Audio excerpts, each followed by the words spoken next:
राजस्थान के एक छोटे से गांव में एक पुरानी हवेली थी। उस हवेली में रहती थी 5 बहुएं और उनकी सख्त सास जानकी देवी। गांव में लोग कहते थे उस हवेली में प्यार भी बहुत है और डर भी, क्योंकि जानकी देवी अपने नियमों के लिए पूरे गांव में मशहूर थीं। सबसे बड़ी बहू सावित्री समझदार थी, दूसरी बहू कमला मेहनती थी, तीसरी बहू राधा धार्मिक थी, चौथी बहू गौरी हंसमुख थी और सबसे छोटी बहू मीरा बहुत भोली थी। गर्मी इतनी भयानक थी कि धरती भी जलने लगी थी। लेकिन उस दिन हवेली में कुछ ऐसा होने वाला था जो पूरे परिवार को बदल देता। सुनो बहुओं, कल निर्जला एकादशी है। इस बार घर की 5 बहुएं व्रत रखेंगी। माँ जी, बिना पानी के इतनी गर्मी में कैसे रहेंगे? घर की बहू बनना आसान नहीं होता मीरा। मुझे डर लग रहा है, अगर मैं व्रत पूरा नहीं कर पाई तो? मैंने पहले कभी निर्जला व्रत नहीं रखा। तुम कमजोर नहीं हो मीरा, व्रत नियत से पूरा होता है। सातों तरफ गर्म हवा चल रही थी और हवेली के अंदर डर का माहौल था। सुबह के साथ 5 बहुओं की असली परीक्षा शुरू हो चुकी थी।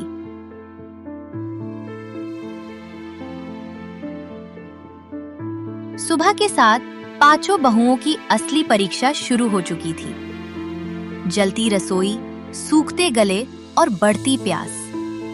लेकिन सबसे ज्यादा हालत खराब थी छोटी बहू मीरा की। हे भगवान, बहुत प्यास लग रही है। थोड़ा और सह लो बहन, माँ जी का विश्वास हम तोड़ नहीं सकते। तभी हवेली के बाहर से एक कमजोर आवाज सुनाई दी। कोई पानी पिला दो बेटी। एक तरफ व्रत था और दूसरी तरफ इंसानियत।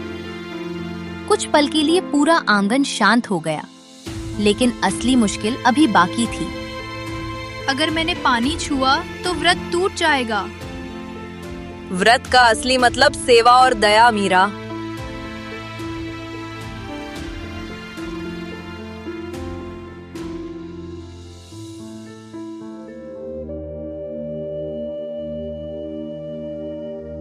लो अम्मा, पानी पी लीजिए। भगवान तुम्हारे घर की खुशियां कभी कम ना करे। तुम लोगों ने इंसानियत बचा ली बेटी। शाम होते होते मीरा की हालत बिगड़ने लगी। पहली बार जानकी देवी का कठोर चेहरा टूट गया। बस अब व्रत खत्म करो।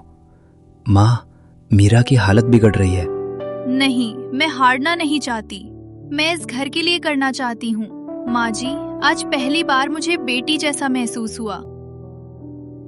पगली, जान से बढ़कर कोई व्रत नहीं होता। आज तुम सब ने इस घर की मर्यादा बचाई है। आज से ये घर सिर्फ मेरा नहीं, तुम सबका है। जब परिवार साथ हो तो मुश्किल आसान हो जाती है। भगवान सब ठीक करेंगे। चलो पूजा की तैयारी करते हैं। तभी अचानक आसमान में काले बादल छा गए। तभी अचानक आसमान में काले बादल छा गए। सूखी धरती पर बारिश की पहली बूंद गिरी। पूरा गांव खुशी से झूम उठा। और उसी पल एक परिवार पहले से ज्यादा मजबूत बन गया, क्योंकि व्रत सिर्फ भूखा प्यासा रहने का नाम नहीं, बल्कि प्यार और त्याग का नाम होता। प्यारे दोस्तों, आपका एक छोटा सा सब्सक्राइब हमारे लिए बहुत बड़ी खुशी है। तो जल्दी से हमारे चैनल को सब्सक्राइब करें और हमारी फैमिली का हिस्सा बन जाएं।